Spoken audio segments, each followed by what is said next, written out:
Hello everyone, welcome back to my channel. Today I'm in a unicorn. Yeah, baby. I've made a few videos talking about GM and how they really don't want to produce electric vehicles, and vehicles like the Hummer and the Cadillac Lyriq, how they're in very low production and you can't find one. Well, hey, surprise! I'm in one right now. I'm in a Cadillac Lyriq. And just to give you a little background on this, when I was looking for to purchase an electric vehicle, you know, I really didn't want a Tesla. At the time I had a Chevy Volt, which was satisfying all my needs at that time. But I didn't want a Tesla because I don't care for the interior of the Tesla. And so I was looking for, you know, something that was, you know, that fit my use case. You know, maybe a truck or a bigger vehicle. And then I saw this, you know, I was like, hey, you know, I never had a luxury vehicle. So when I saw that Lyriq, I was like, man, I'm getting that Cadillac Lyriq. I'm not a Cadillac person. I never really cared for Cadillacs. I always associated them with older people, but the Lyriq, it's on a different level. So, you know, with it being electric and all, and just the looks of it, you know, I really dug that. So, but then I saw the Rivian. I saw that Rivian R1T, and I thought that thing was going to be like $150,000 when it first came out. And then I found out what the price was, so I ended up putting my order in for the Rivian R1T instead of the Cadillac Lyriq. And last year, my wife saw a video of the Cadillac Lyriq, and she's like, "Oh, I want that. I want the Lyriq." So I did. I put in an order for her, thinking that I was going to get that she would end up getting her Lyriq before I got my Rivian, but turns out that that's not how it played out. Yeah, so I went online and I put in to do a test drive, and surprisingly they emailed me back probably within 15 minutes, and then they called me, left me a message and say, hey, when would you like to do this test drive? We can schedule for you next week. And I was like, great. And then they said you can pick it up on Tuesday. Then they called me, you know, and left a message and said, how long would you like to have it? Would you like to keep it for a day or for 2 days? I was like, I'll take it for 2 days. So I have the Lyriq right here, and I have to say, so far, I am very impressed with the Cadillac Lyriq. It doesn't fit my use case, you know, like I need a truck to haul things and, you know, do home improvement projects and things like that. My wife is talking about getting a car at first, and until she saw this. So I'm taking it out for my drive so I can do my review, and then my wife, she's gonna get in it and test drive it because this is gonna be for her anyway. And she's gonna see how she likes it. But I have to say I'm really impressed, but not surprised. They say I had a Chevy Volt before, and I was very satisfied with the level of quality that vehicle had, and the reliability of it too. So my first Chevy Volt I had for 5 years, my second one I had for 6 years. So and I love those cars. Both of them were really nice vehicles. I didn't care for the way the second Chevy Volt looked.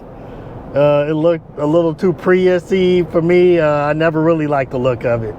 But as far as the functionality and the tech in that vehicle, it's still really far ahead of a lot of vehicles that are on the market now. For example, that Prius Prime, I would say that Chevy Volt is actually still better than that Prius Prime. But that's enough of that. Let's talk about this Cadillac Lyriq here. And I have a Chevy, I have a Rivian R1T, so I'm gonna kind of compare with that, even though it's not a real true comparison, but they're both electric vehicles. And I would have to say, this is quieter. It's just a different ride. It's more isolated than the Rivian R1T, as it should be, because this is a luxury vehicle. But I would have to say that Rivian R1T drives pretty smoothly compared, you know, if you comparison with this Cadillac. I mean, of course, this is better, but that's a truck. You're talking about a truck, a 7,000-pound truck. With an air suspension. But my Rivian glides across the road, where this is, I don't know, it's kind of more like cruising. Yeah, even going over the bumps is more isolated, where it's a little more jarring in my Rivian R1T. But this is definitely quiet. I do have the air conditioning running right now. And I'm gonna take this on the highway, you know, kind of test out the responsiveness. Yeah, I'm gonna punch it, not exactly do a 0 to 60 because I don't have a timer, so I'm not sure how long it's gonna take anyway, but and I'll go over the features more in detail, maybe in this video, maybe in another video where I go over everything on the exterior and the interior of this vehicle. But for right now, I'm doing a review on the ride quality of this vehicle and just some of the user interface and what do I think about it. But I can tell you right now, one thing that is annoying me to no end, and that's something they need to fix in my opinion. Oh my God. Well, this thing has a lot of buzzing and a lot of nannying. It's gonna buzz and chirp at you and everything. Buzzes a seat, dings at you. So they kind of can catch you off guard, but they may be good in a way. Maybe a way you can turn it off too, I don't know. But yeah, one of the things that annoy me to no end is the windshield wipers. This is something I cannot tolerate. And I'm gonna show you what I mean. I don't know if you can pick it up on the camera, but you see how short this windshield wiper is, and it leaves this big mark right here on the windshield, and this bothers me. Yeah, to the point where I may have to pull over and wipe that off. So I'm not sure why they have such a short windshield wiper on the driver's side. That makes no sense. In my last vehicle, my Chevy Volt, my windshield wipers, they wipe like this. So it cleaned the windshield. It'd be nice if they incorporated something like this onto here, but who knows how difficult that would be. When I picked this up, they did tell me this is more pre-production. That a lot of things that are on this vehicle are not going to be on the 2024 model. For example, the door handles, the way they open up, he said that those are going to change. So I suspect a few other things are going to change too. Is there definitely some things just after living with it for about a day that I really don't care for, and I'll get into that also later. But just kind of stick to the ride quality here. It's pretty darn good. It's quiet. This would be an excellent road tripper. And if you were into just being able to hop in a vehicle, like if you're used to driving Cadillac vehicles or GM vehicles, you can just hop in this vehicle and operate it. It's not a huge learning curve like with the Rivian. You know, everything is in the center console. There's not a lot of buttons. But with this one, you have buttons for your AC, volume, yeah, wipers, even the dimming of the console lights. They're all buttons. So if you're hopping into this, you've never driven an EV before, this is something you'll probably appreciate, because it's not like hopping in a Tesla where there's a learning curve. You got to figure everything out and know where everything is. If you're not tech savvy, if you want to really be bothered with that, if you just want to drive, get in your car and drive, then you'll love this, because the seat controls are right here.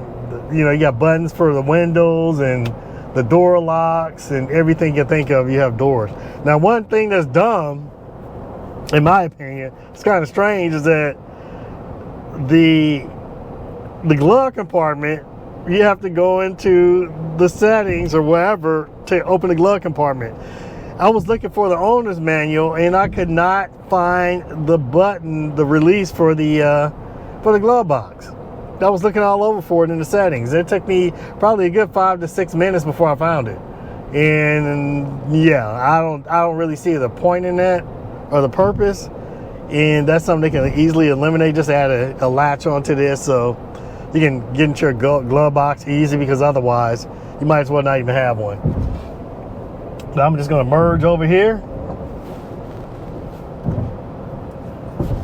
and I'm going to put this thing in Super Cruise and see how this thing works out. Cruise control, brake on, adapt, and just like that, you got the Super Cruise going. I'm gonna increase the speed here.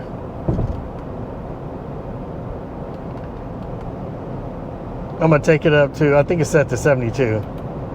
And see, I can drive hands-free just as long as I keep my eyes forward. Again, this is not something I'm used to. The Rivian system is nothing like this. This Super Cruise is pretty darn cool. I have to say, this thing is cool. It changes lanes for you. It had me freaked out because, you know, I like to be in charge and driving vehicles. You know, so I was a little tense, to say the least, as it was, you know, maneuvering through traffic and changing lanes. I'm seeing trucks. I was like, does this thing know what it's doing? I still don't fully trust any of these automated systems. I just don't. Human beings, in my opinion, are always better. But this is something I can probably get used to over time. I mean, it impressed me a lot. And I don't really see why you need anything more than this. Yeah, it only works on map roads. You can't use it on like secondary roads and things like that, which I don't think you should be able to in the first place. I think that's dangerous and dumb, especially if you have kids running out in the street and just so many unknowns when you're going like through residential areas or on roads where things should be a little more less predictable than on the highway. But yeah, just cruising with the Super Cruise on, and maybe we can get a lane change up in here somewhere. Looks like you have a Chevy Bolt behind me. Yes, one of the other things that I really don't care for in this vehicle is that, I mean, the back seat is very spacious, but that center space, it has a dip in it. I'll show that to you. But it has a dip in it, and I sat in it, and maybe for a short trip, maybe 5, 10, 15 minutes maybe, but no way. Maybe a child can sit right there, but I don't understand why they put that dip in that center portion, because it makes it almost unusable. Looks like it's changing lanes. It just buzzed my seat, so whenever it's going to change lanes, it buzzes the seat, I'm going to call you butt cheek, on the side that's going to change. So it just buzzed my left cheek, and it made the change. It put the blinker on, and you see, if you're catching this on camera, it executed that lane change pretty flawlessly. This is very impressive. So you can, this is what I call driver assistant. You know, I don't really care for something to be considered full self-driving. That's someplace I would not want to go. I'm comfortable with a system like this where it's a driver assist. Now, comparing this to Rivian has nothing on this. Of course, Rivian, you have to keep your hands on the wheel. You can maybe take your hands off the wheel for maybe 20 seconds before it dings you and say, hey, you know, put your hands back on the steering wheel. But this vehicle here, you can drive just as long as you're facing forward.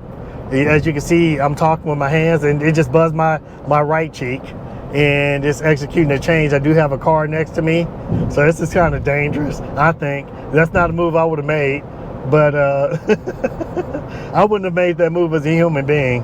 I would have made sure I'm not merging into someone's blind spot, but it seems not to cause problems.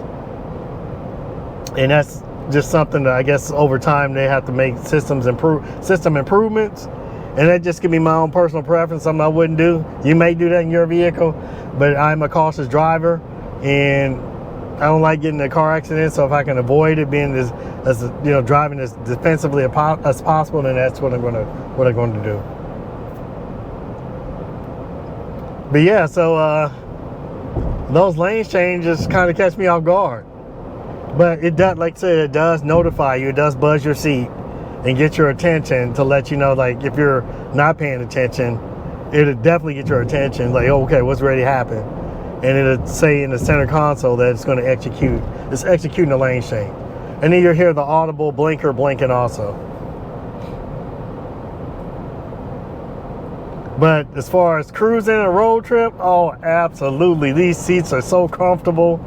It has a massage function on there. You know, I'm going to turn my massage function on. Let me turn on my massage. There we go. Got my massage seats going. And you just sit and chill while you're, you know, on your road trip. And this is a lot less stressful. you can, kind of relax your legs and your arms and just chill. I mean, I feel very comfortable right now because basically the vehicle is kind of driving you for the most part.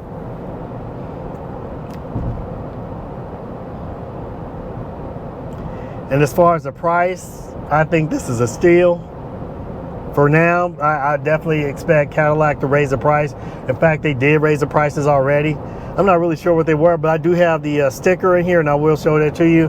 And we'll look online to see how things have changed since then. But this is a 2003 Cadillac Lyriq 600 E4. So this is the all-wheel drive vehicle, and so it has the 500 horsepower. I believe that's what it is. But as far as the responsiveness, it's not like a Rivian or maybe like a Tesla performance where you can hit and it's going to be real punchy. No, it's not punchy off the line at all. But as far as speed in the mid ranges, absolutely, this thing can roll. And this is more than enough power that anyone would need. And so as far as value, I mean, this is luxury. You can just tell how the seats, how bolstered they are, even more so than a Rivian, how soft they are, and I don't know, it feels more substantial. And I mean, I really like those seats in the Rivian, but this takes it to another level. And then this one does have cool seats also. And what else does it have? Sound system in here is, and I have to listen to the Rivian sound system also. I would say they are pretty comparable. As far as the clarity and the sound level, the bass, I think they're pretty comparable, even with having the speakers in the headrest, because in the Rivian, you actually have a speaker right up here by your door and one in the pillar. So I think that kind of makes up for that right there. But yeah, both of the sound systems in both of these vehicles I think they'll satisfy most listeners. This also has Android Auto and Apple CarPlay. So it has both of those. So if you're into those, it does have it, which is great. I'm going to test the 0 to 60 here and see how that works out. Oh, we got a car coming.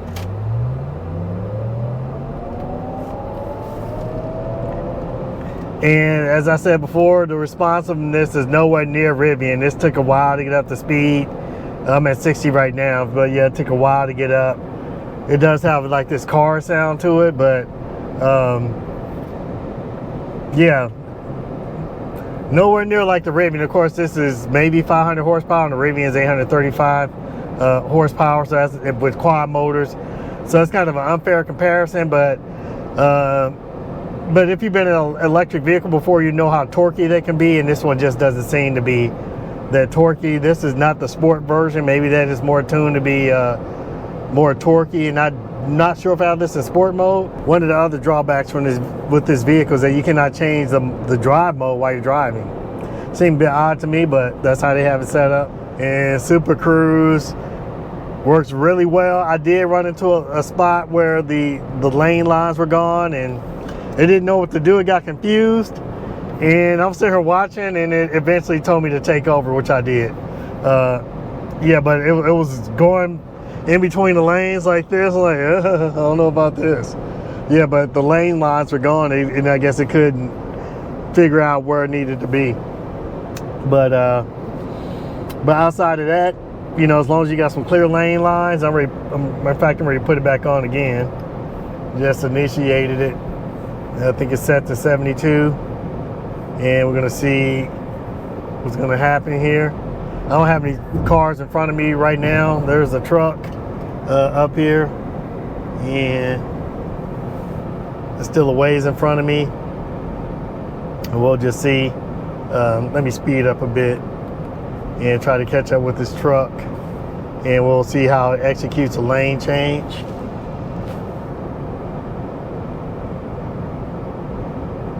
Well, in fact, it's not going to do it because I'm in the fast lane, so.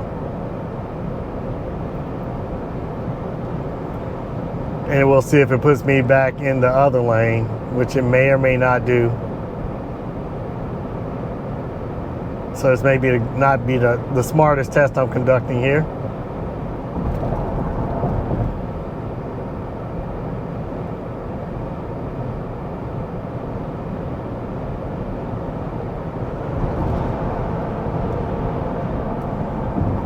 So I'm not sure if it's smart enough to go from the fast lane to the slow lane once it passes this truck. And we'll find out here shortly. I don't think it will, but we'll see.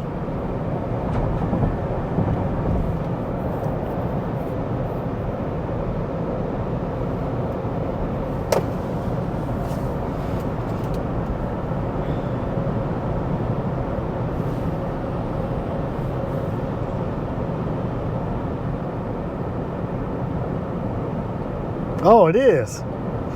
That's surprising. So it's actually changing lane, or is it? It buzzed my seat, looking for opening. Okay. Yeah, so it changed, man. That's pretty smart. Oh my goodness. So yeah, I never thought it would do that. It even though I was starting in the fast lane, it put me back in the I don't want to call it the slow lane, whatever this lane is called. So I was in the fast lane the whole time, but once I passed that truck up, it merged me back over into the slower lane. Very intelligent. And it just buzzed me again. So it says it's looking for I have this truck ahead of me. So it just buzzed my seat. It buzzed it again. It says looking for an opening. And the blinker is on and it's executing a turn right now. It's changing lanes.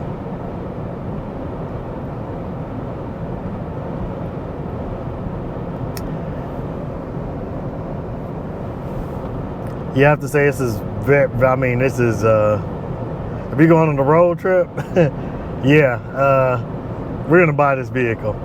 And I know there are a lot of complaints about dealerships. I complain about dealerships, you know, you call them stealerships, but they do have their advantages also. For all the drawbacks that dealers have, and usually one of the biggest ones is marked dealership markups. But another thing you can get from the dealership discounts.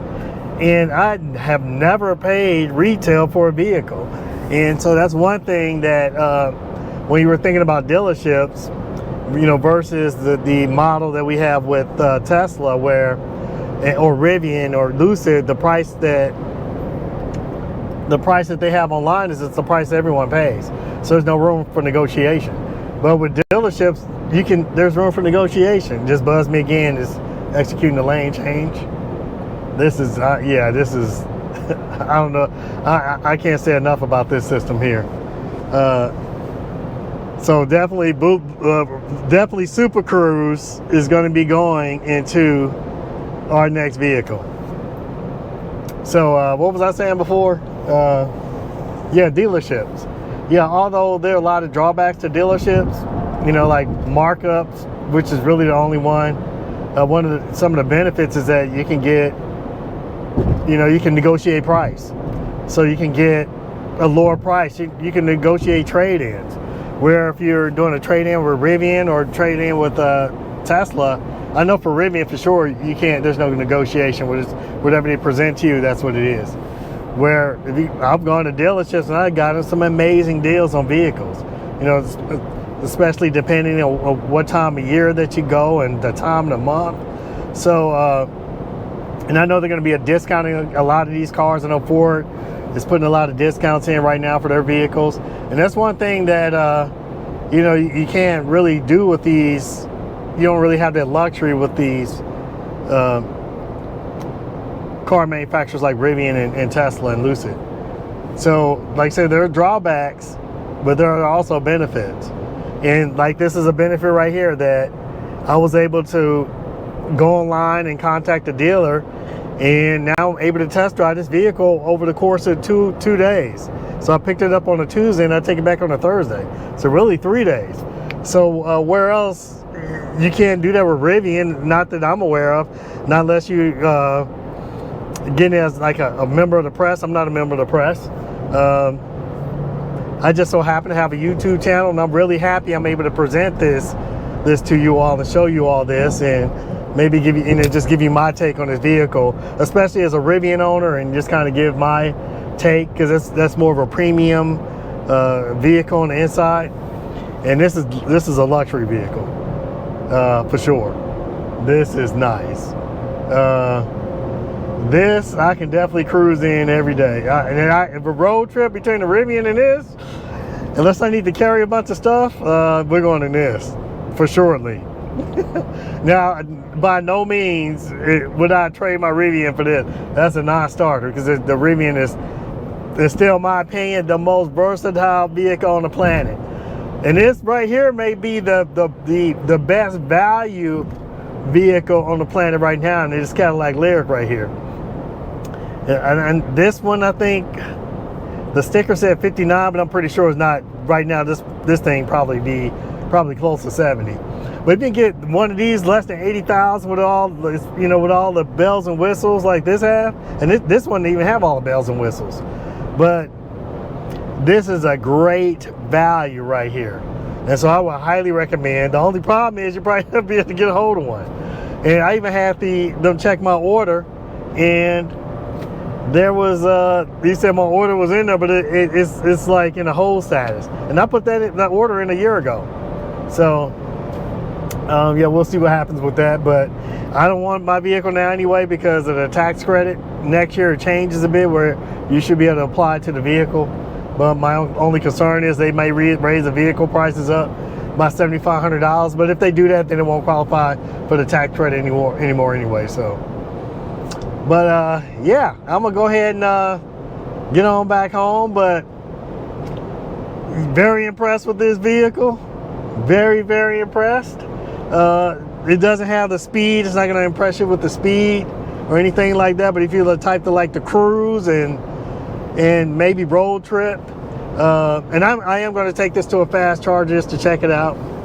So far I never had a problem with, one time I had an issue with a fast charger, and that was with the card reader.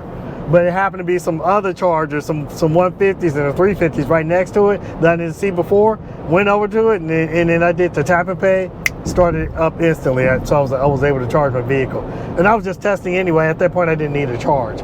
But I haven't had the issues with the charging infrastructure that a lot of other people talk about. But like me, if you do have an electric vehicle, for right now, most people are going to be charging at home anyway. I mean, I charge at home all the time, and so for me the infrastructure is not that big of a deal.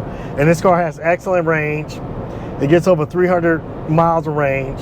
I think the EPA estimated range on this is 307, but I know there have been some tests done. I believe his name is Malagny on State of Charge. He did do a range test on this, and he got 350 miles doing a 70-mile-an-hour range test, but that was on a rear-wheel drive one.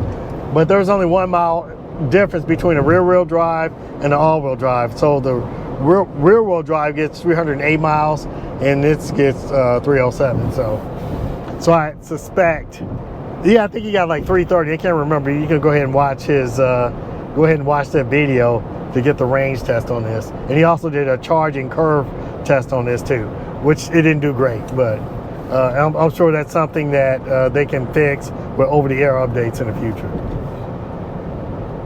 Okay, that was an interesting lane change.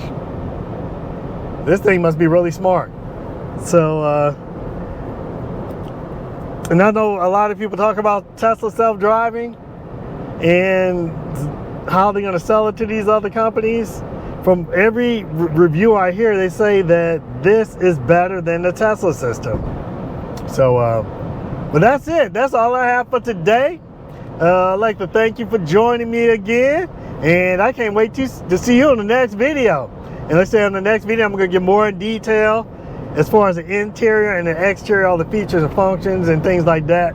And my wife is also going to be taking the test drive, because after all, this is going to be for her, but I might steal this sucker from her. Yeah. She might be carless. I'm going to have to get her a bicycle, because I can't afford three expensive electric vehicles. Yeah, she might be riding a bike. Yeah, we'll see what happens. But I'll see you all in the next video.